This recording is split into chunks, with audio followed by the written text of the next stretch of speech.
all this thing, I think, as I said, this is a cultural web, right? When we were young, we heard stories. When we are young, we talk about people, power structures, organization. All these things come together as culture. I would like to start with a very famous quote from Peter Drucker. He's the famous strategist. I think some of you must have heard about him. He says that culture eats strategy for breakfast. So what he means, and this was said in the context of organizations, companies. This was not said in the context of cultures between countries and businesses between, international business. However, this statement is very powerful. Culture eats strategy for breakfast, which means culture is so important that no matter what you strategize, no matter how you plan your strategy, it would not be successful unless the culture of the organization supports it. So this is what it means. And I extend this whole thought process not only to the organization culture, which means the culture within the organization. Like if some of you guys, if you work with Infosys, or some of you guys work with Wipro, HLL, every organization have different culture, right? However, I extend this thought process to international business. And I feel it's even more important to understand culture in international business context. And the fundamental is that, all of us are different, right? Our upbringing is different. What is right or wrong, how we feel about things, how we behave in a certain, time is different. So all these are things which are governed by culture we are living in or we are brought up in. So the objective of today's presentation is basically just introduce the concept, right? It's a very vast field. We do this type of presentation with our, our company executives, and we do it multiple times in a year. Picture, you see the old people sitting together and talking and chatting, right?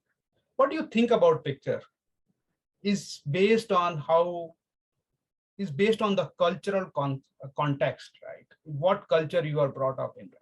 If you show this picture to people from different background and different countries, they will come up with a different keywords or different word to describe the situation, right? This is a latest survey which was done. It was done in Japan, it was done in China, it was done in US. And no surprise, I think when the survey was done and they showed a different picture of old people sitting together and multiple pictures, not this one. But the keyword which described this thing in Japan was wisdom, right? Because culturally, age is very respectful thing in Japan. When it was shown in China, the keyword they came up was respect, because you feel like respecting people. However, when the same picture was shown in US, most of the people thought about vulnerable, which means people are old and they're sitting in the hospital and all that. And some of them came up with idea of relaxed and happy, right? So why people interpret things in a different way, even though the topic or the subject is same, or the picture is still same? That's the key understanding what we need to develop as the international marketeers when we deal with international clients. When you deal with somebody from Korea, for example, right? In Korea, age is a big thing. When you talk to them, if you are old, doesn't matter you are senior or junior, you got to respect them, right? Imagine you are sitting in a deal or you're trying to negotiate with somebody. I mean, I know we do a lot of business online these days. You're talking to somebody on phone. You do not have the context of the person's background. And the guy probably, from title looks like assistant manager or whatever, junior manager, and you don't pay him enough respect. I can assure you, whatever you are trying to do will not go through. It will just stop there. Okay. So that's the power of culture. That's the whole context, what we need to understand while we are dealing with, international people and international companies and customers. So I put some theory here, but I think these are very general things. What is culture in a way? Culture is basically belief, practices, and artifacts of a group.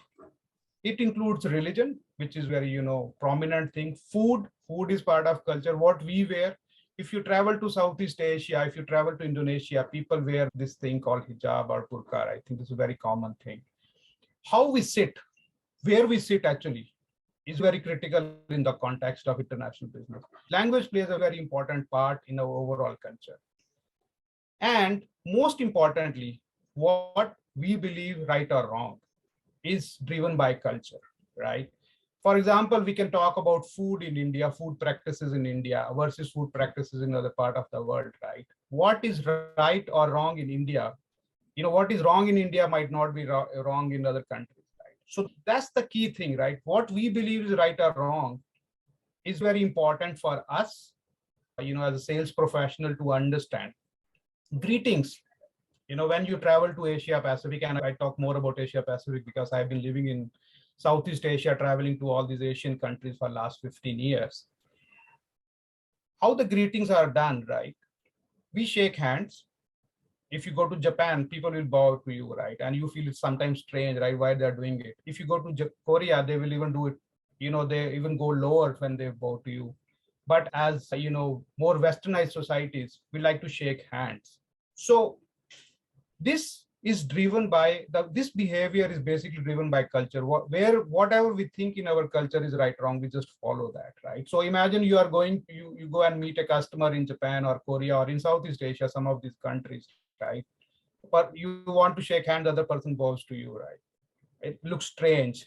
In some countries in Asia specifically, you do not even shake hands with your woman colleagues. You just say hello or you just wave from a distance. That's also very common practice in Southeast Asia.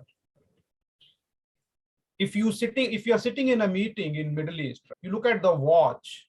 In Japan, if you are visiting a customer, you got to be there 5 minutes before it starts and you wait outside, and then precisely on time you enter the office 2 minutes before, and then you find your seating space, whatever the sitting or the meeting room. In Middle East, if you are sitting in a meeting, you look at the watch, I can tell you the person would be offended whoever you're meeting, because looking at the watch shows that you are in hurry, you don't want to conclude the discussion today, right? Because the meetings are conducted in a very relaxed atmosphere, right? What's in Japan, coming back to the Japanese example we share, it's always precise on time. Whatever time you have decided for the meeting, they try to finish up the meeting in that particular time, and that's what it is. So that's behavior, that's our culture, that's the understanding what we need to do, right? These are examples when you meet people in person. Even if you have interact with Japanese customer online, you must have heard a word called hi, right? When you talk to Japanese, it says hi. I don't know, I think if some of you have experience in a Japanese company, you must have heard about this, right? It's a word most of the Westerners misunderstand as yes. So when you talk, you're in meeting, and this is also, I'm sharing my experience. We were trying to sign a contract with a Japanese company for a technology transfer. We were sitting in a meeting, we concluded, and it's a lengthy discussion on the technical aspects and legal aspects in Japan. But we concluded, and every statement we say, the guy will say hi. Like all of you, I just started my international business career. I thought, okay, the guy is saying yes because that's what it means. Actually, in Japanese, hi doesn't mean anything. It can be say yes, it can mean no, it can mean yes. It's just saying, I understood what you are saying. There is no commitment behind it. And most of the times, we misunderstand this concept as well, right? Again, a very specific thing which happens in the business. So when you pick up a phone and talk to the customer in Japan, or when you're doing some online transaction with businesses in Japan, if the answer is hi, it just means that acknowledging the fact that whatever you said, I understood it. Same goes for seating arrangement. Seating arrangement is very important in many of the culture, right? You sit, where do you sit? In China, if you're a very important person, you sit on the right-hand side of the host. In Japan, when you are negotiating with somebody, you sit across the table. And the most senior people in the meeting would speak to the most senior person on the other side. And that's how the negotiation are done. So I'm just saying that this is all cultural aspect. This culture whole story drives our behavior, right? And this is very important for all of us, as I said, conducting international business, to understand why this is important. So Why the cultural background is very, critical or important for us to understand. Do we make rational decision all the time? No. Imagine you are sitting in a restaurant in a foreign country, you want to order food, and this restaurant's specialty is, whatever, some kind of sashimi, so that's a fish dish, right? But you are not familiar with it. And there is also on the footnotes, they'll say that we can order pizza. I can assure you, most of the times we would go with pizza. Why? It's not a rational decision because you are sitting in a specialty restaurant in a country where they have a special kind of food, but still we don't decide on that. That's called that thing is called a familiar or unfamiliar, or it's called a familiar principle or familiar bias. You try to decide based on the things which look familiar, right? Or the things, just sharing this example of pizza is very familiar to most of us in India, right? So when we go out food, we see pizza and we just order it. We don't go for any other specialty. And I'm sharing my experience. I have done it multiple times in the beginning of my international travels, right? You look for something which is familiar and you just order it. And this is called familiar bias, right? This is the things which are familiar to us, we like them, right? The things which are not familiar to us or unfamiliar things, we don't like them, or we want to stay away from making that decision. So rationally, if you ask what type of decision should have been made, you should have ordered the most specialized food in the restaurant where you have gone, right? However, the familiar bias kicks in and immediately we decide that, okay, we'll go for the things which are familiar to us. And why do we do it? Because it reduces uncertainty. We all know what this pizza is, right? Even if we order differently, but at least we know what is the basic dish about, right? And it makes it easier for us to understand and interpret. So when going back to the same food story, right? You are not familiar with the cuisine of that particular country. You do not know what it is actually. You don't want to take a risk of ordering something which you do not know. Therefore, you go with a very familiar food, and that's where the familiarity bias kicks in. I'm sharing this example because this is also very important in cultural understanding, cultural similarities, right? People like to go with things which they are familiar. People like to decide in favor of things which looks at least familiar or which they can understand, right? And this is what cultural understanding or similarity creates, right? So this leads a favorable decision for you, and also it leads to a very effective interaction. You cannot interact or discuss things with people if you have a gap in understanding, right? So trying to bridge this gap, trying to understand various culture helps us to create that familiarity and leads to an effective and efficient interaction, right? So this familiarity story leads to liking, right? Liking leads to trust, right?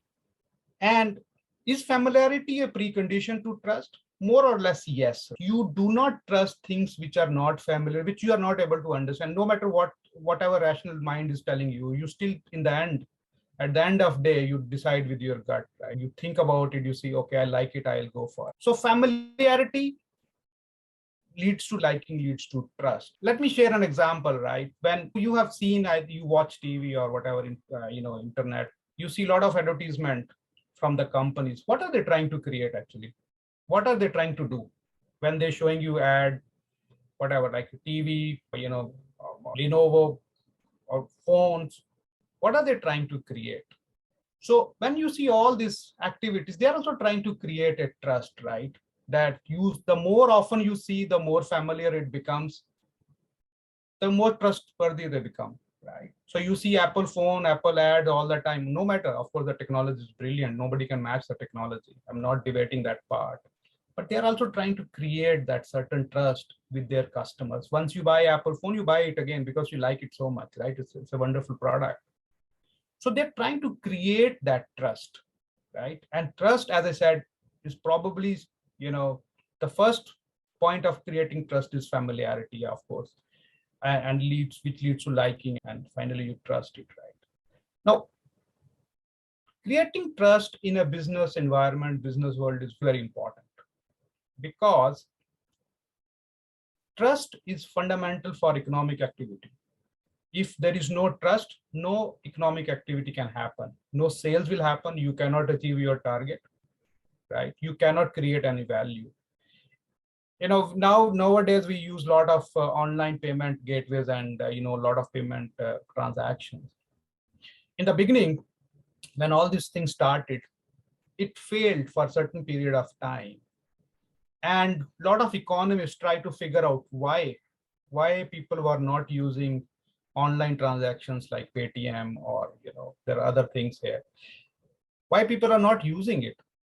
And the fundamental crux of the matter is they figured out that trust, right? People were not able to trust the online transaction, either with safety, or will it happen, will the money reach to the desired people or person or not, or desired company or not. And that's why they were not able to achieve that transaction online. And later on, as things move along, there were more security, people started trusting it. And no, I think that's the thing, right? You can buy anything online anywhere in the world.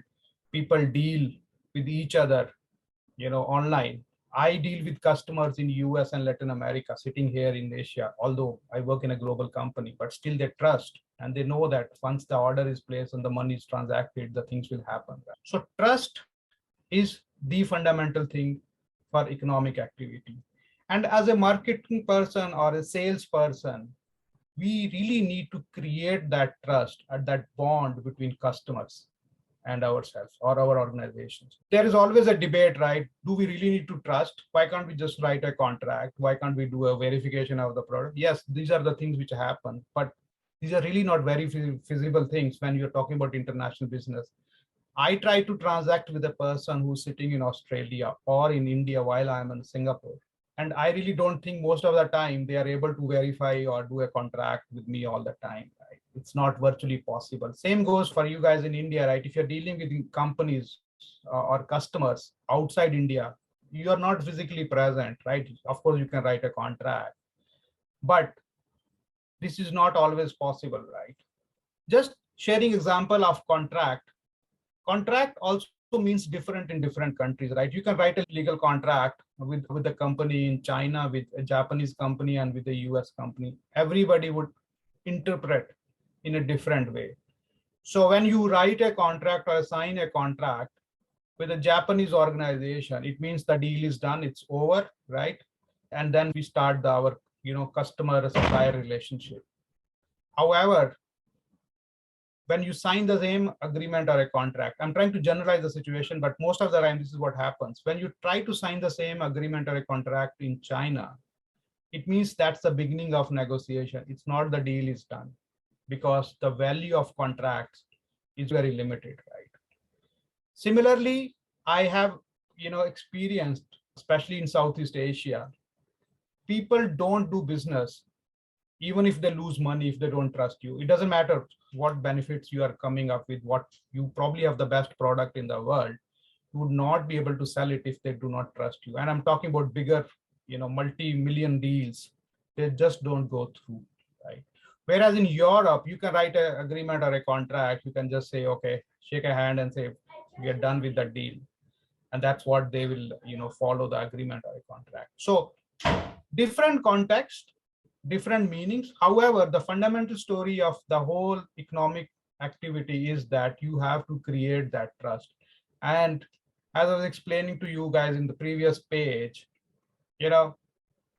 cultural understanding, liking, familiarity, trust, and economic activity. The process will always be the same, no matter what type of deal we are doing, which companies we are interacting, we are talking with. What are we trying to do? Marketing companies, basically, the fundamental thing is that they're saying that first thing is that know your customers, right? That's where you can say that's a cultural understanding. Know your customer. What do customer want? How do they behave? What do they do? And all that, right? Advertisements. You place ads in the newspaper. You place ads in the TV or internet or websites or apps, right? You're trying to create a liking and a familiarity. A lot of FMCG companies, they also do trial packs. especially when they launch new product, right? And they try to take the feedback from the customer. What are they trying to do? They give you a small packet or a sachet. You use it, you like it. They're trying to create a trust there, and that finally leads to the sales activity. So this is, as I said, no matter where you are dealing with, which customer you are dealing with, which part of the world you are dealing with, the process of the sales or economic activity always stays same on these four parameters basically. Why cultural understanding is important and what does it happen, right? It leads to liking, familiarity, trust, and economic activity. But the very fundamental question: how do you understand the culture? Because it's such a broad term, right? And if you, even if while we are talking, you can go on internet, you try to type in a word saying, how to understand the culture of various countries. There are a lot of matrices. I think you can try this. You can try looking out, on the internet. What we use in our organization is something like this. Okay. So this is a cultural map, various parameters over, last 15, 20 years people have designed. So this is one cultural map, which is from Erin Meyer. She came up with this idea that how do we understand culture in the business context. So these are some of the things like, how do we communicate? For example, right? How do we communicate in India? How do we communicate in US? So on one extreme is low context, on the other extreme is high context. High context means when we communicate in India, we try to explain, we try to build up the story, we go to the background, we go around the topic, and then finally we conclude what we want to say, right? However, if you are dealing with a client or a customer in US or France or Germany, right? The communication is pretty much low context, right? You send the agreement, you can just type a single word, okay, whatever, Bob, please find attached the agreement or the contract we discussed and sign it off, it's required. Right? In Indian context, you would never write that email. You will try to build up and start with a nice word, hello, hi, and build up the story, and then you come to the final whatever thing we want to discuss. And if you look at Japan, it's even very high context. When you go and sit or talk to Japanese customer, you build up the whole story. You don't even discuss the business for first 45 minutes. Last 15 minutes of 1 hour, probably we're going to talk about the business or the agreement or the contract, right? So the communication is very high context. You try to justify what you are saying and why you are saying it. It doesn't mean that India is more similar to Japan, but there is still a huge gap between India and Japan and Korea. Right? Similarly, how do you evaluate, right? Whether you give a feedback which is negative or whether you give a feedback which is not so negative, right? Indirect negative feedback and direct negative feedback. I worked in Germany for some years in a German company for 5-6 years. I lived in Germany, and I can tell you this is absolutely correct. The feedback is very direct. If it's negative, they'll say it's not working. You need to change it. However, in a more cultural context, when I deal with our, my team members in Korea, it's virtually impossible to say that, right?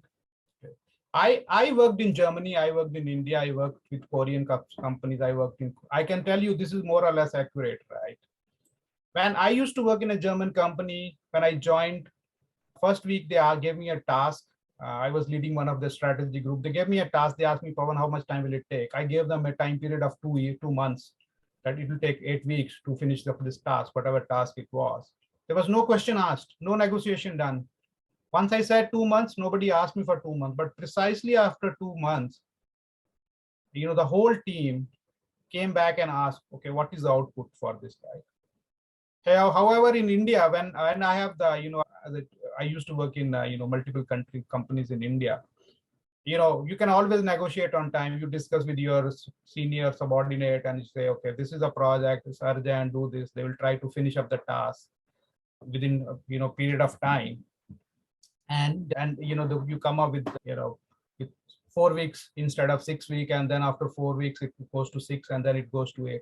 This is nothing right or wrong. It's just the different ways we operate in a global atmosphere in different countries, right? However, the conflict happens if you do the same thing with your customer in Germany they won't like it, right? Once probably they do the business with you, but second time onward, they are never going to do business with you because you did not honor the timeline.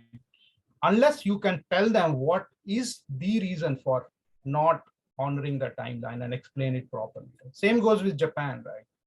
You got to be on time.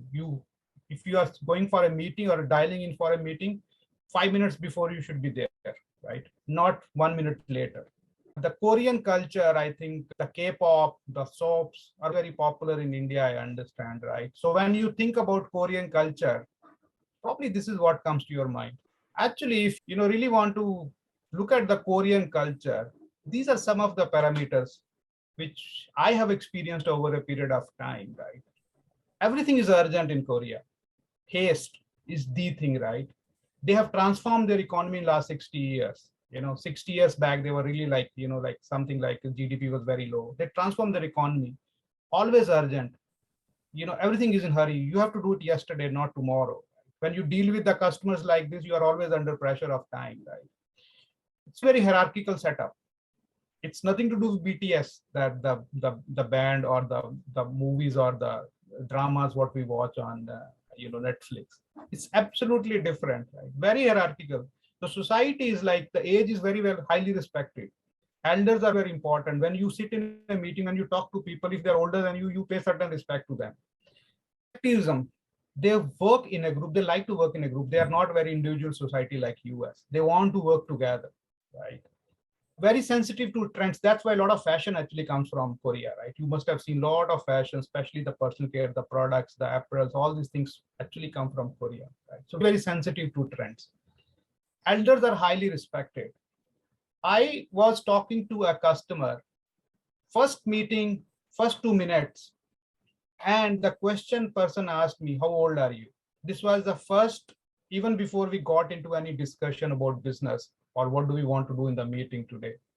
We exchange emails before the phone call, but the phone call, the first thing they asked me is, how old are you? And there's nothing to be offended. As I said, there is nothing right or wrong the way we do things, right? It's just that once they understand your age, they will place you in a certain bracket or certain respect in the, in the age group. That's why they wanted to know my age, right? This question is absolutely no for American company. You can sue a company if they ask you for age, actually, right? So different concepts. That's Korean culture for you. Very highly patriotic. Never discuss politics or war or anything with Korean guys, right? Because they're very patriotic, right? You cannot, tell them that North Korea is wrong, South Korea is wrong, all the war and all that stuff, right? Never get into all those discussions because it will lead to a disastrous conclusion to the meeting. Okay, so as I said, from BTS or from the band or the operas, I think this is the real thing, right? This is when you deal with the customers, don't be jazzed by all the, the nice dance moves you see. This is when you do business in Korea, this is what you should be, you need to know or need to understand. Right? Last piece here, how do we bridge that gap? Accept. And again, I'm talking more about international, even within India, right? There are so many differences. First thing you need to accept, acceptance. People are different, right? People behave different in a different atmosphere. Even if you give a same photograph of old people, what you ask, when you ask a question, the answer is different, right? What comes to your mind is a different. So acceptance, accept people are different. Awareness, make conscious effort to understand, right? Understanding will not happen by itself. If you have never worked in a Korean company, never worked with a Japanese customer, never interacted with the American customer, even between North and South, you have not interacted, understand the awareness or the understanding, you will not understand the things unless you make a conscious effort to understand. So that's where the awareness piece is so important.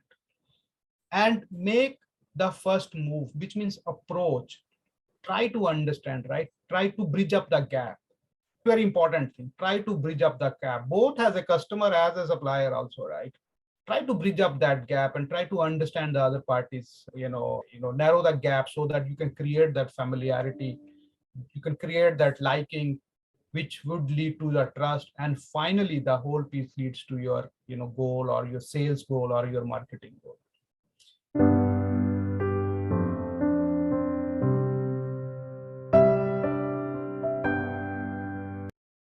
culture and religion are both goes hand in hand, right? Not to say one is right, one is wrong, which religion is right, which religion is wrong. That's not the relevant part, right? But it is, the culture is heavily influenced by religion, and religion is heavily influenced by culture, right? For example, a lot of festivals which is celebrated in the Christian world are actually came from the older culture of Romans and Greeks, for example, right? So they were heavily influenced by that. They made those festivities as their part of their culture. So they're all aligned, but they are not the same thing. Religion is different, right? And culture, religion, we are talking about a particular group of people, right, who follows certain principles, right? Culture can be pan, across the religions. When you go to, I share a wonderful example with you. When you go to northern part of India, you go to Punjab, the culture of Punjab in India and the culture of Punjab in Pakistan is very similar, although we follow different religions, right? And same goes for many other countries or communities or areas. But culture is heavily influenced by religion, right? So, for example, when you go to Indonesia, as I was saying earlier in the call, you do not shake hand with your female colleagues or the customers, female customers, because it's not done, and it is heavily driven by culture. It is nothing related to it is heavily driven by the religion, right? Because mostly it's a heavily Muslim majority country. You need to stay, keep the distance and away from a distance and talk to them. So it's heavily religion, heavily drives the culture, and culture in turn influences the religion part.